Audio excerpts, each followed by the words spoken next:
Good morning, students. Good morning to all. And last day we have studied about the land pollutions.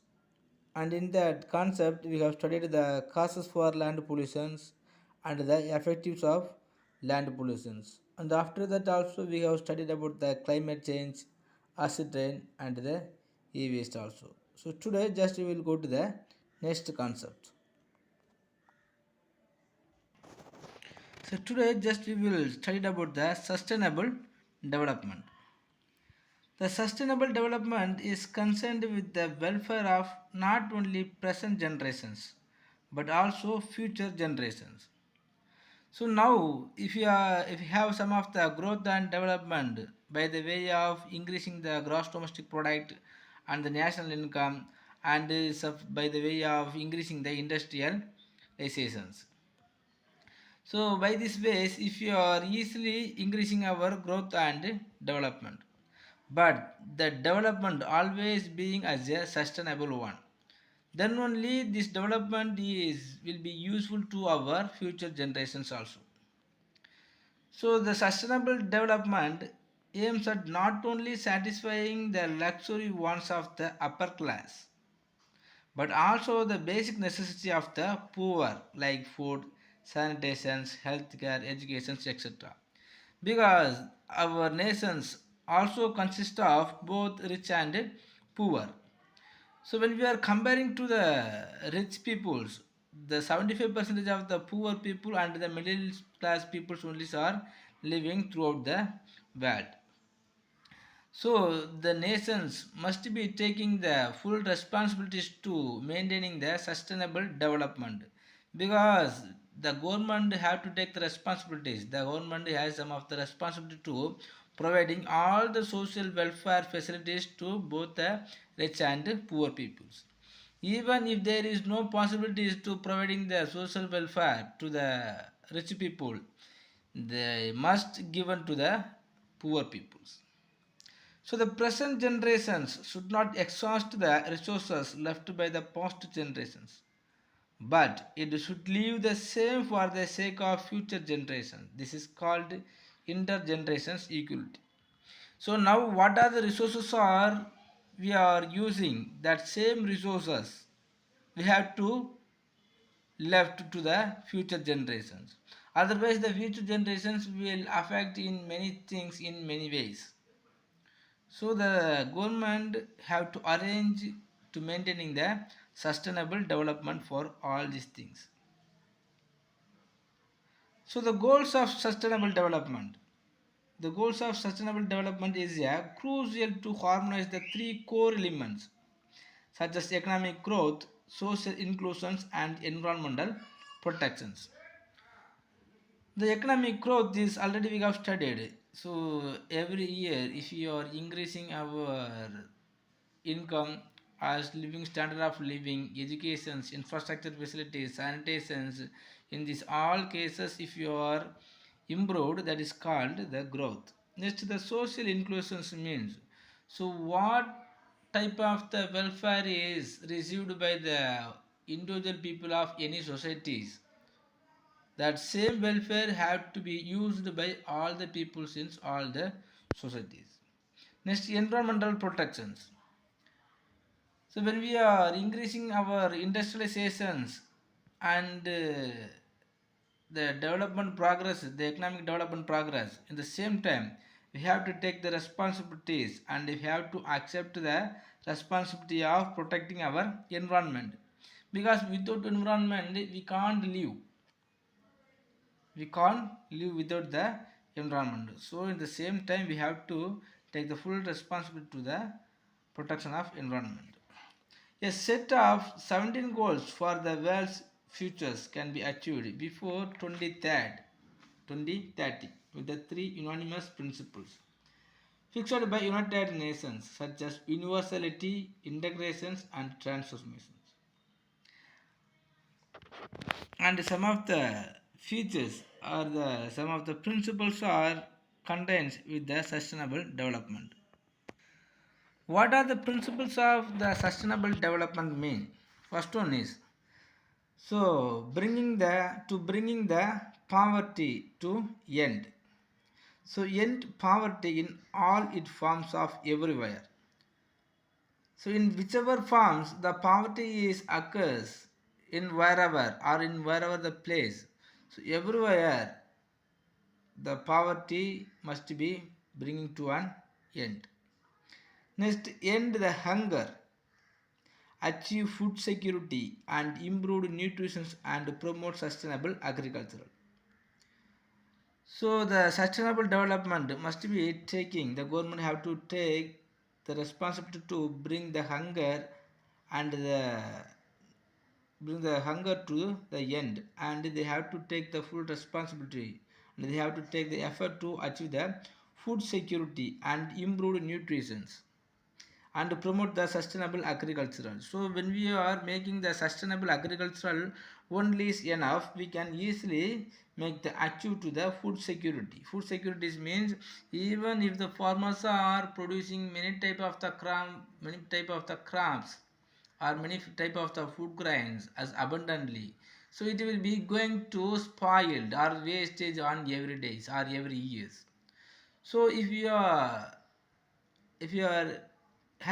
have some of the achievement for the food securities, it will be also able to make the food nutrition.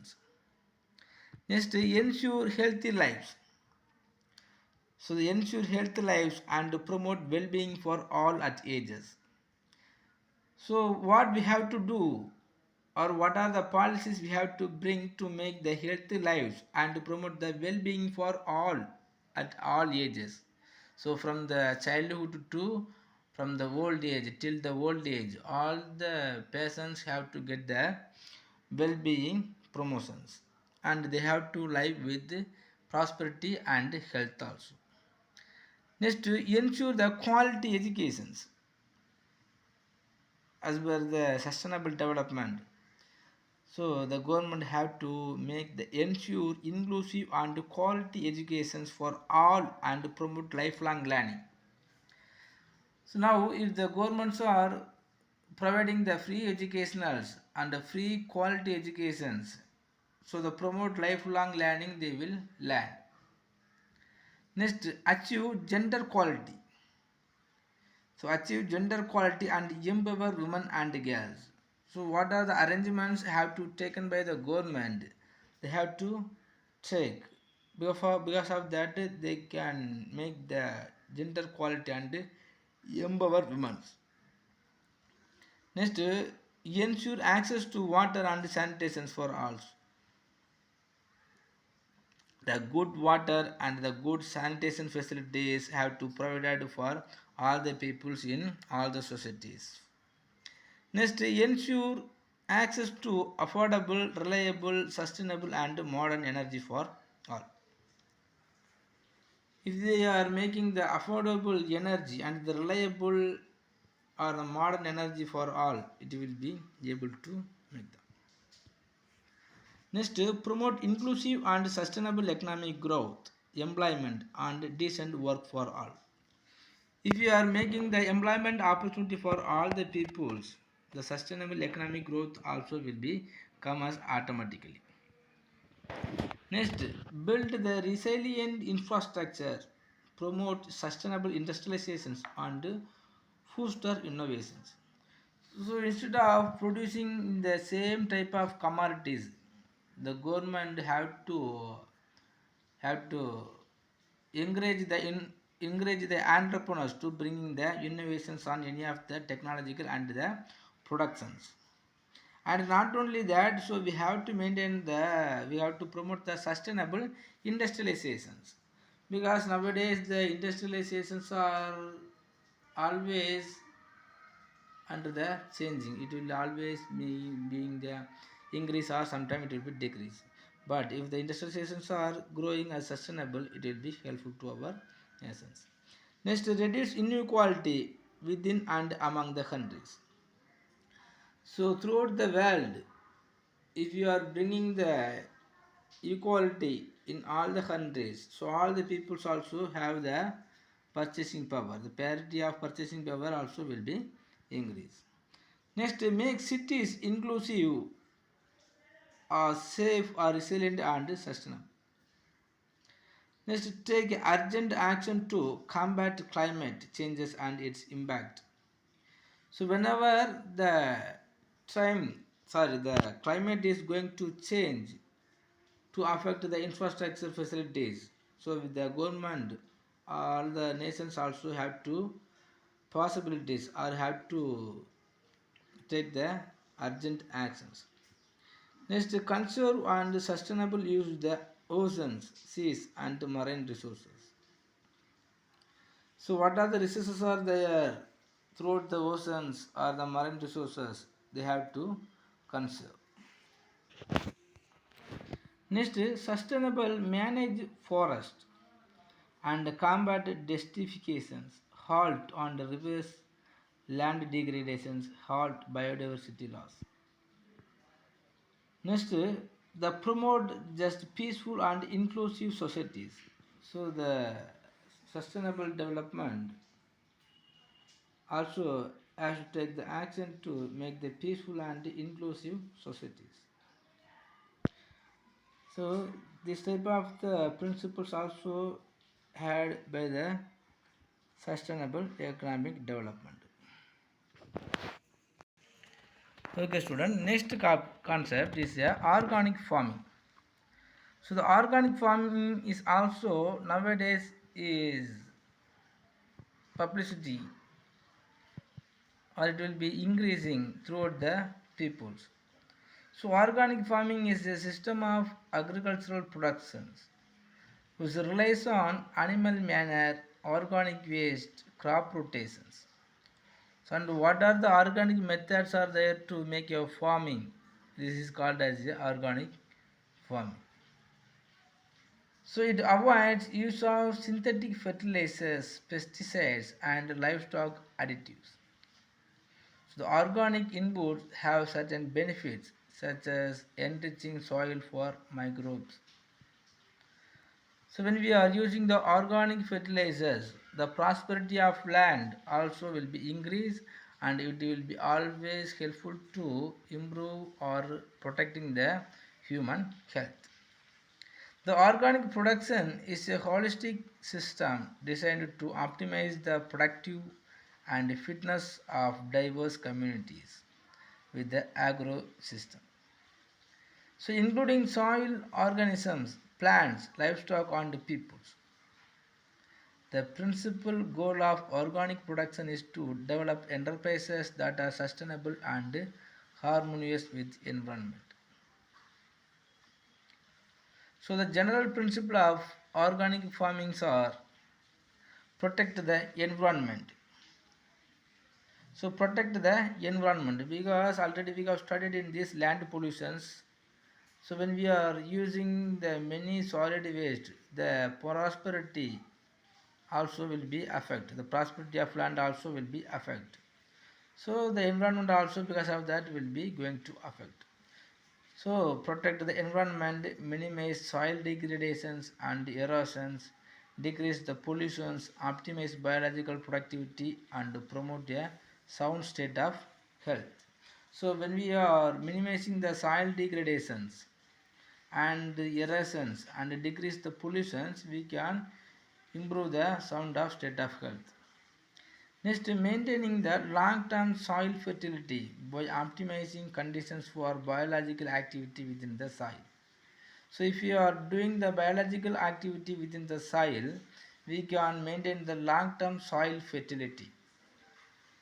So because of the soil fertilities, so organic seeds and organic crops also we can easily cultivate.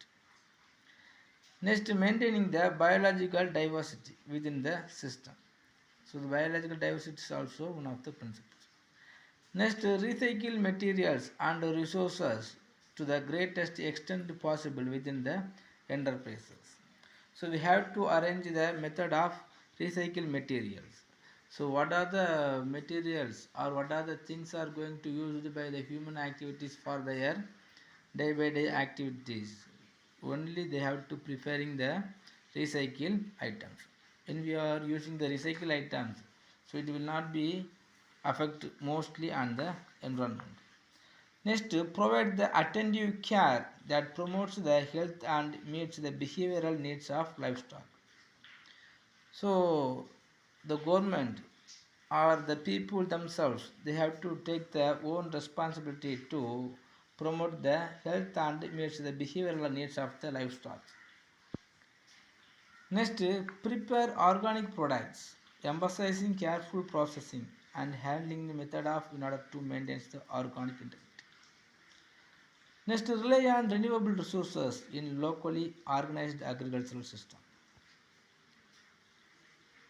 So because of that, we can bring the organic farming. Next, seed ball. Recent years, recent years, the most of the peoples and particularly the youngsters also focusing their attentive in the agricultural, and in the same time they are extensive, they are making the boost to the farmers to arranging the organic agriculturals. So in this organic agriculturals, if you want to improve and if you want to protect your environment, then many of the trees are needed. But nowadays most of the people are not giving the attentive presence attentive to plantations of trees. And even if you are planting some of the trees, you have never time to protect that trees. So in this easy method, how can we increasing or how can we make the forest because of or due to the seed ball? A seed ball is a seed that has been wrapped in soil materials, usually the mixture of clay and compost, and then dried. So if you are taking some of the soil with the organic fertilizers, and among these clay, if you are put any of the seeds and wrapped, and if they are dried, and after arranging, after making many of the seeds balls, if you are throughout the places in the rainy time, it will be grown automatically. So essentially the seed is planted and can be zoned by depositing the seed ball anywhere suitable for the species, keeping the seeds safely until the proper germination window arises. So seed balls are an easy and sustainable way to cultivate plants that provide a larger window of time when the sowing can occur. Okay students, so end of the seed ball, our 10th lessons is completed. So but even though we have some of the time, and so we can go to the next chapter, and in this chapter if you have any doubt, please ask me. Okay students, then next chapter, chapter 11, economics of development and planning. So first we have to know about the meaning of development. The concept, the development refers to the structural changes towards the betterment. If our economy is moving towards any of the betterment changes, it is called development. So all the nations want to make changes in their living method and the economic systems. So in any way, if you are taking any of the effort to improving our economy, that all these efforts are considered as a development efforts.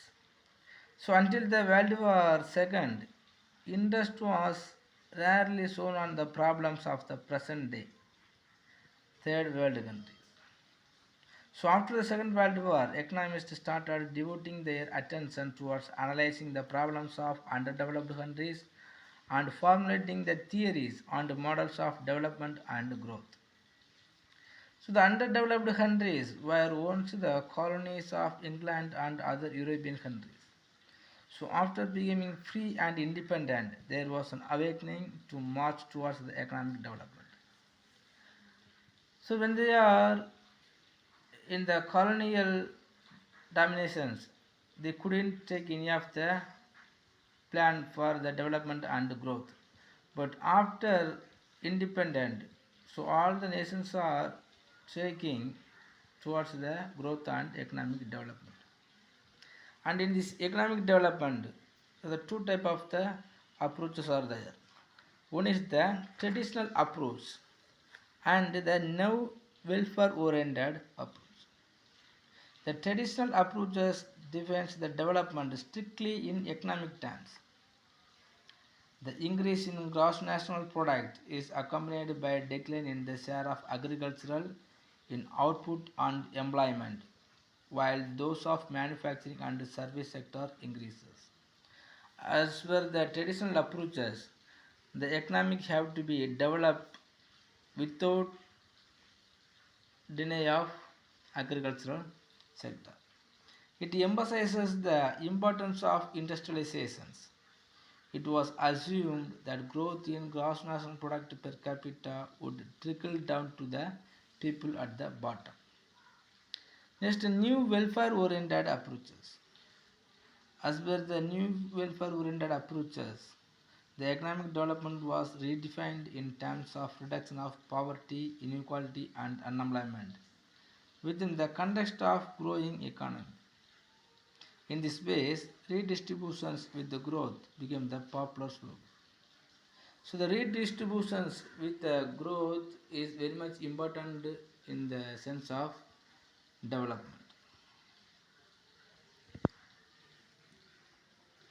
Next, we have to know about the underdevelopment. The underdevelopment refers to that states of an economy where levels of living of masses are extremely low due to very low levels of per capita income resulting from the low levels of productions and high rate of populations. If any of the nations has the high rate of populations, so automatically these nations will fall down in the poverty because there was no employment opportunities or the government cannot able to make the employment opportunities for all the increased populations. So because of that the productivity also will be going to low. So because of the low level of productivity and the high growth rate of populations, the per capita income and the levels of living on masses also will be extremely low. So what are the nations are being these all these characteristics, this type of the nations are considered as a underdevelopment nations. Next, just some of the comparisons between the economic growth and the economic development. So already we have studied in many areas the difference between the growth and development. So even though under the particular headings we can easily understanding the difference between the growth and economic development. First, the state of development. So generally speaking, the economic development refers to the problems of underdeveloped countries and economic growth to those of developed countries. So if the economic development is also considered the problems of underdeveloped countries and economic growth to those of developed countries. Next, the nature and level of change. The development is a discontinuous and the spontaneous change, while growth is a gradual and steady change in the long run. So growth always occurs as a gradual, and if it is growing once, the steady change will be there in the long run. But the development is not like that. The development is a discontinuous and spontaneous changes. Next is the scope of change. The growth simply means more output. Growth simply means more output means if you have more marks, if you have more income, so you are considered as growth. So but the development refers to efficiency in productions. that is the output per unit of inputs, and it also implies the changes in composition of output and in allocation of resources. So if the productivity or if the efficient or the talent or the skillful is increased only, so we can consider that is the development. Next, the extent of change. The economic development as the wider concept than economic growth. It is taken to mean growth plus structural change. So the economic development also has the wider concept than the wider economic growth. Okay students, I think it's enough. So if you have any doubt, please ask me.